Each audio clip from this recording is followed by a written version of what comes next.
आगुन के त्योहार में मेरा देवादिदेव महादेव माता पार्वती के साथ होली खेलता है, मेरा कृष्ण कन्हैया राधा रानी के साथ होली खेलता है। आप भी अपने इष्ट मित्रों के साथ होली खेलिए और दिल से खेलिए। एक बात बहुत ध्यान लगाकर सुनिएगा,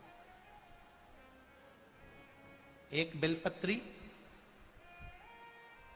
और उस बेलपत्री में एक चंदन की बिंदी और एक अक्षत का दाना मात्र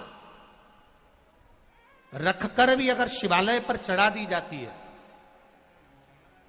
एक बेलपत्री, एक चंदन का बिंदी और चंदन फिर निवेदन करेंगे। आज के जमाने में तुम लोग सब घिसा घिसाया पड़ा पड़ाया डब्बी का सामान ले लेकर, वो नहीं, चंदन की मुठ्ठियां रखो, थोड़ा सा भी घिसो, जरा सा भी घिसो, उसकी एक बिंदी और एक चावल का दाना। जब हम भगवान देवादिदेव महादेव को समर्पित करते हैं, अपनी कामना कर कर समर्पित करते हैं, तो निश्चितता है कर भगवान उसका फल शीघ्र प्रदान कर देते हैं। भले आपने कुछ करा ना करा, उसका फल तुम्हें मिल जाए। शरीर में बहुत बड़ा रोग हो गया, छूटने को तैयार नहीं है, बड़े बड़े इलाज करवा लिए, बहुत दिखा लिया, बहुत सब दूर इलाज करवाया, सब दूर दिखाया, पर मिटने को तैयार नहीं है, तो फिर अबीर का प्रयोग, एक चावल का दाना, एक श्वेत पुष्प और अबीर भगवान शंकर को समर्पित कर, धीरे धीरे धीरे धीरे शरीर का रोग अपने आप समाप्त होना प्रारंभ हो जाए। होली में मोटे मोटे डूंड जलाए जाते हैं। डूंडा की राख तैयार होती है, उसका कालापन जो तैयार होता है उसको उठाकर ले आए और कपड़े में उसको छान कर राख तैयार कर कर 3-4 बार छानने के बाद उस भस्म को 12 बजे से 1 बजे के बीच में शिव जी को समर्पित कर देता है और उस भस्म को उठाकर उसमें घी मिलाकर मस्तक पर तिलक लगाकर चले जाता है। वो जिंदगी में कभी हार नहीं सकता, विजय ही पाता है, उसकी कभी हार नहीं हो सकता। 13 तारीख को रात्रि को होली जलेगी, 14 तारीख को खेली जाएगी। 5 मंदिर में हम भी केसरिया जल चढ़ाने के लिए बाबा को जाते हैं। महादेव की होली सीहोर में मनाते हैं, वो 15 मार्च की रहेगी। सीहोर में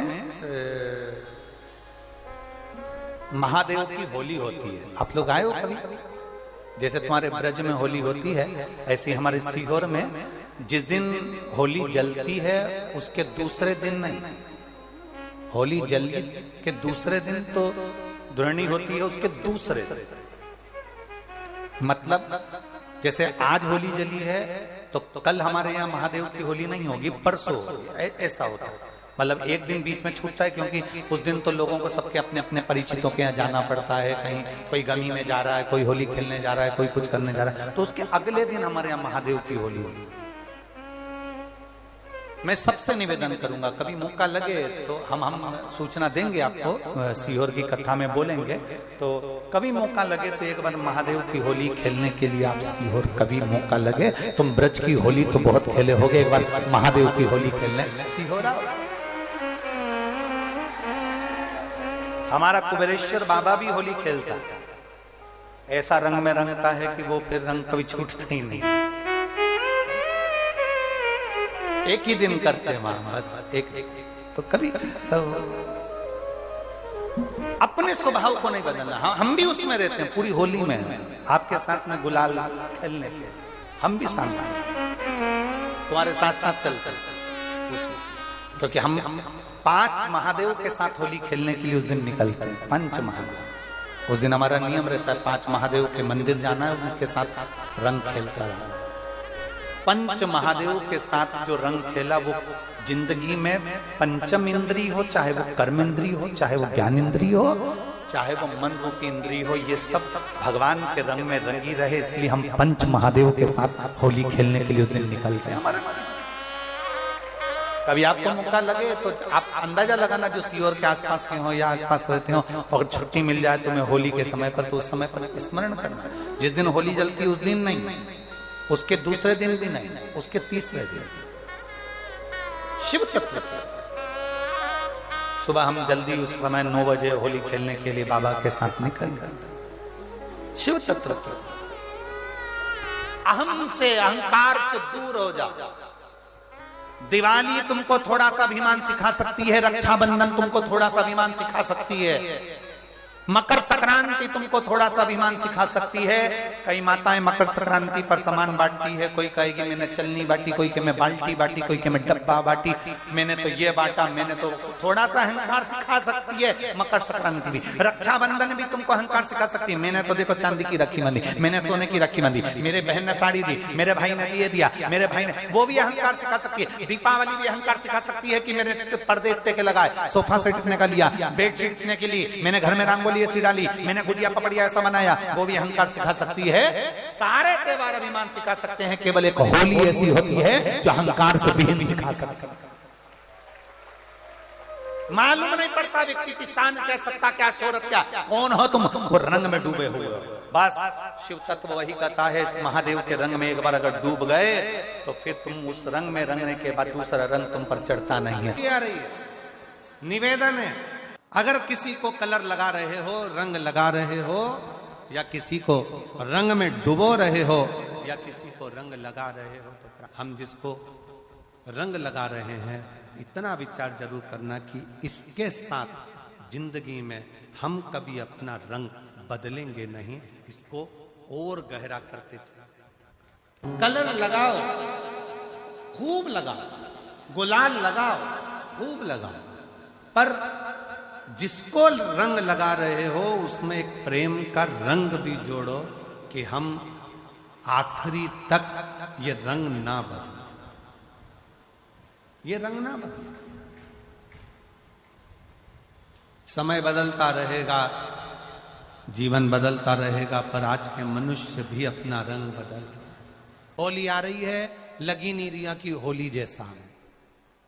दिवाली आती है तो लगता ही नहीं कि दिवाली जैसा है, राखी आती तो लगता ही नहीं राखी जैसा है। सारे त्योहार फीके हो गए गुरुजी। हमने कहा त्योहार फीके नहीं हुए, त्योहार का कलर फीका नहीं हुआ, त्योहार का रंग फीका नहीं हुआ है, बस त्योहार वही है, गुलाल वही है, मिठाई वही है, गुजिया पपड़िया वही है, खुरमे चकरी वही है, पपड़िया वही है, गुजिया वही है, इंसान वही है।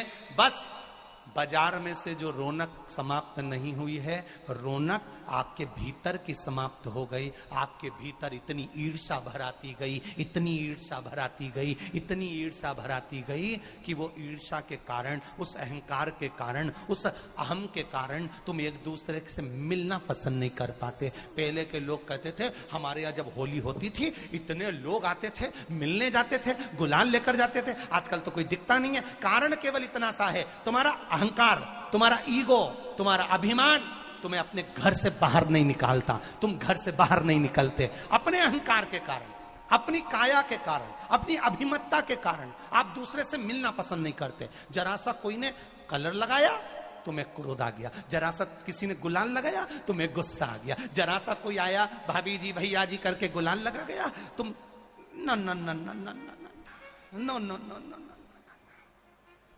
कहां जाओ?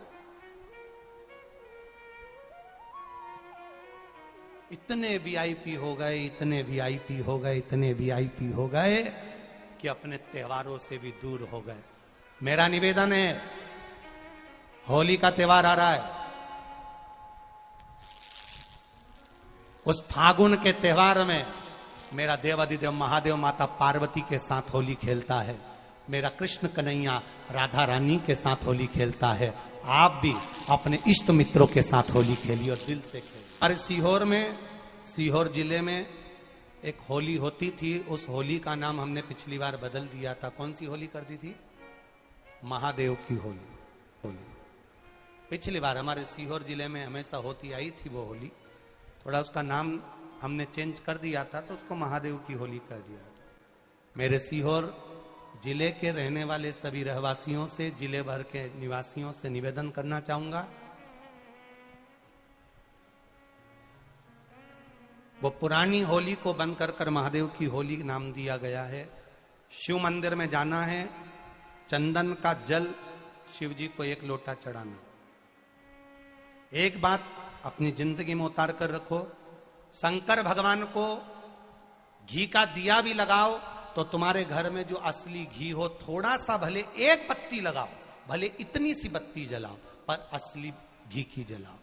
शिव जी को अगर चंदन भी लगा रहे हो तो असली लगाओ। शंकर भगवान को चावल भी चढ़ा रहे हो तो असली चढ़ाओ। शंकर भगवान को अगर अष्टगंध भी चढ़ा रहे हो तो असली चढ़ाओ। केमिकल का कोई चीज मेरे महादेव को मत चढ़ाओ जिससे भगवान शिव की मूर्ति नष्ट हो। ऐसी कोई चीज मेरे महादेव को ना चढ़ाओ। अगर शंकर भगवान के साथ आप होली खेल रहे हो तो चंदन का पानी शंकर भगवान को चढ़ाइए, अष्टगंध का जल भगवान शिव को चढ़ाइए। तो करो तैयारी, आ रहा है त्रिपुंड धारी महादेव की होली। बड़े आनंद के साथ मेरा निवेदन, अपने शिवालयों में, शंकर जी के मंदिरों में, सीहोर जिले के प्रत्येक शिव मंदिर के अंदर चंदन का जल 1 लोटा अवश्य चढ़ाएं। महादेव की होली अवश्य मनाएं और भाव के साथ 5 मंदिर हम भी जाएंगे। कोई जुलूस नहीं, कोई क्रम नहीं, बस बाबा को आराम से जल चढ़ाना ही एक नियम है और बाबा को जल चढ़ाएंगे।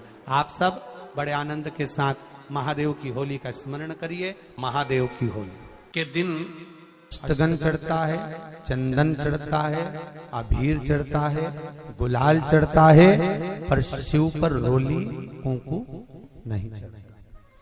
पर लिंगाष्टक के अंतर्गत कुमकुम चंदन लेपित लिंगम, या स्पष्ट किया कि कुंकू चंदन। तो महाराज जी फिर ये चरित्र का वर्णन, कुंकू तो यहाँ लिखा है कि कंकु चढ़े, तो बहुत ध्यान देना महाराज। शंकर भगवान के शिवलिंग पर आपको फिर निवेदन करूंगा, भगवान शंकर का ये शिवलिंग है, ठीक है, ध्यान देना। ये माता पार्वती का स्थान है, बीच में शोक सुंदरी, राइट लेफ्ट भगवान के पुत्र, ऊपर 5 कन्या। पूरे शिवलिंग पर आप सब कुछ समर्पित करो, पर कुंकू जब भी शंकर को चढ़ाओगे तो जो पार्वती का स्थान है वहीं पर आप चढ़ाए, पार्वती का स्थान। क्योंकि माता जगज्जननी जगदम्बा माता पार्वती ने शंकर से जो मांगा है, आपके शरीर पर रक्तांबर ना दे, ठीक है, आपके शरीर पर मैं रक्तांबर ना दे महाराज। क्योंकि कोई भी पत्नी अपने पति को कभी रक्त में सना हुआ नहीं देखना चाहिए। महादेव की होली के दिन पर बेलपत्री की जड़ के नीचे जाकर प्रयास करा करो कि लाल चंदन का जल, लाल चंदन को घिसकर कलश में उस चंदन को डालकर जल भरकर उसको बेलपत्री की जड़ के नीचे सींचन करने का प्रयास करा करो। है कि धीरे धीरे कर कर वो दुख समाप्त होगा, वो दुख कटेगा ही। एक बहुत ध्यान देने वाली बात है कि अगर मान लो कि कहीं पैसा अटक गया है, नहीं आ रहा है, बहुत अथक प्रयास कर लिया, चंदन का जो जल होता है, ये व्यक्ति के जीवन में जो धन कहीं रुक गया, अटक गया, नहीं दे रहा, बेलपत्री के वृक्ष के नीचे, जड़ के नीचे सींचन करने से वो प्राप्त होता है। अथर्ववेद में वर्णन किया गया कि पीपल के वृक्ष की जो जड़ होती है, बेलपत्री के वृक्ष की जो जड़ होती है और आंवले के वृक्ष की जो जड़ होती है, इसके नीचे स्वर्ग का निवास होता है। किसका निवास है? स्वर्ग का निवास। जहां पर ये वृक्ष होता है और उस वृक्ष के नीचे बैठकर हम जब किस जल का सींचन कर रहे हैं, जैसे अभी आपको कहा था कि जल में अगर लाल चंदन मिला हो और आप बेलपत्री के जड़ में सींचन कर रहे हैं तो लक्ष्मी की आवक बढ़ेगी। कहीं पैसा अपना अटक गया, नहीं आ रहा, आएगा। पीपल की जड़ में इत्र का जल, पीपल की जो जड़ होती है उसमें इत्र का पानी, थोड़ा सा जल, उसमें थोड़ा सा इत्र का भाग हो महाराज, और आप भगवान पीपल देव, पीपलेश्वर महादेव का स्मरण कर कर पीपल की जड़ में अगर जल चढ़ा रहे हैं और मान लो शरीर में कोई कष्ट हो गया है, शरीर में कोई रोग हो गया है, कोई मालूम पड़े ये हाथ 4 दिन से दुख रहा है या 4 दिन से ये नस दब गई है या ये कमर दब रही है, तो आप 2-4 दिन कर देखो। कलश के अंदर जल, जल में इत्र का थोड़ा सा भाग, पीपल की जड़ के नीचे आप उसका सींचन करिए पिपलेश्वर महादेव के नाम से। उस जल को थोड़ा सा भाग लेकर आ जाओ उसी में से जो चढ़ाया है, और उस स्थान पर जहां कष्ट है उसको लगाना प्रारंभ करिए। 2 दिन 3 दिन कर देखो। प्रैक्टिकल करने में क्या जाता है, सियोर वाला महाराज झूठ बोल रहा हो तो। कभी कभी अगर ऐसा लगे जीवन में कि दुख बहुत ज्यादा आ गया है, बहुत तकलीफ आ गई है, तो लाल चंदन को घिसकर उस लाल चंदन का लेपन भगवान शंकर पर कर फिर पानी चढ़ाओ। अगर कोई संकट भारी है और निकट रहा, जैसे किसी नारी का गर्भ नहीं ठहर रहा, 15 साल हो गए, 20 साल हो गए, 25 साल, जैसे इसने लिखा एक माता ने कि 18 साल की बेटी हो गई थी पर संतान में पुत्र नहीं, तो उसने भाव से कथा सुनी। ऐसे आपके भीतर अगर 20 साल हो गए, 25 साल हो गए, 30 साल हो गए, संतान का सुख ही नहीं है, लाल चंदन का लेपन बाबा भोलेनाथ पर करना प्रारंभ करो। पीठिका पर लाल चंदन का लेपन करना प्रारंभ करो। लाल चंदन से बाबा का श्रृंगार करना प्रारंभ करो। एक बेलपत्री पर लाल चंदन, दोनों पत्ती नीचे वाली, जो नीचे की जो 2 पत्ती होती है इस पे लाल चंदन, और बीच वाली पत्ती पर पीला चंदन लगाकर बाबा के शिवलिंग को समर्पित करिए। बाबा से प्रार्थना करिए, रोज प्रार्थना करो। परंतु एक बात का स्मरण रहे, 25 साल हो गए, 20 साल हो गए, 30 साल हो गए, संतान नहीं, तो पहले जल से अभिषेक कराना, अभिषेक कराकर उस जल का आचमन करने के बाद हाथ को खासा करना, धोना, उसके बाद में फिर वापस बाबा का स्नान कराओ, फिर चंदन का लेपन कराओ, फिर 1 लोटा जल चढ़ाकर बाबा का स्नान कराओ। बाबा का बड़ा सुंदर भाव से लाल चंदन से जो अभिषेक करता है, बाबा को लेपन कर फिर जल चढ़ समर्पित करता है, निश्चित है उसकी गोदी मेरा देव अधिदेव महादेव जरूर भरता है। ये निश्चितता है। हम तो बेटियों से भी कहते हैं, जिसका विवाह नहीं हो रहा हो, 25 साल, 30 साल, 27 साल, 28 साल, 32 साल, 40 साल हो गए हो, नहीं हो रहा हो बेटा बेटी का विवाह, उसे लाल चंदन का प्रयोग अशोक सुंदरी वाली जगह पर 7 बिंदी लाल चंदन की लगाकर 7 बेलपत्र 7 बिंदी पर रखिए, और महाराज अपनी कामना कर भगवान से आइए, बाबा देगा, करेगा, 3-4 महीने में विवाह पक्का करेगा। ये लाल चंदन की महत्वता है, शिव तत्व। रोग बढ़ गया, बेलपत्री के वृक्ष के नीचे दीप लगाना प्रारंभ करो। बाबा से विनती कर घी का दिया लगाइए बेलपत्र वृक्ष के नीचे, बाबा से निवेदन करें, रोग निवारण होगा। एक लाल चंदन होता है, एक पीला चंदन होता है, 2 तरह का चंदन होता है। जैसे अगर हफ्ते में एक बार, कितने समय में, जम के बोलो जरा, हफ्ते में एक बार प्रयास करा करो कि लाल चंदन का पानी हम शिव जी को समर्पित करें।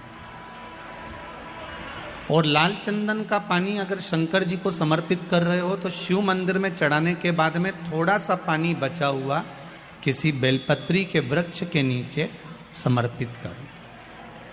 किसी भी बेलपत्र के वृक्ष के नीचे लाल चंदन का पानी थोड़ा समर्पित करें। जैसे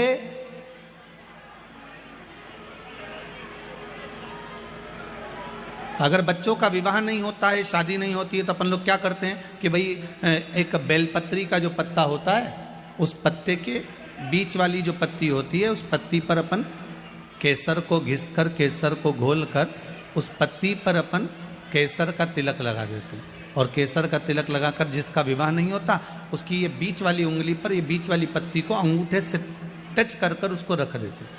उसका नाम और गोत्र बोलकर उस पत्ती को शंकर भगवान पर किसी भी प्रदोष के दिन शिव जी को समर्पित कर देते हैं। बस इतना याद रखें कि इस पत्ती का जो मुख है वो जलाधारी की ओर होना चाहिए। जब हम चढ़ाएं उस समय पर केसर का तिलक लगाकर अंगूठे से उसको टच कर नाम गोत्र बोलकर, जिसका विवाह नहीं हो रहा है, शादी नहीं हो रही है, शिव जी को उसे चढ़ा दो किसी भी प्रदोष के। और किसी भी शिव मंदिर में आप उसको समर्पित कर सकते। किसी भी प्रदोष को किसी भी शिव मंदिर में आप समर्पित कर दीजिए। बाबा से निवेदन करिएगा, बाबा स्वीकार करेगा, और विश्वास है कि 3 महीने में बाबा उसका विवाह पक्का कर ही देगा। ये पक्का है। शिव स्मरण करना। भगवान देवाधिदेव महादेव की कथा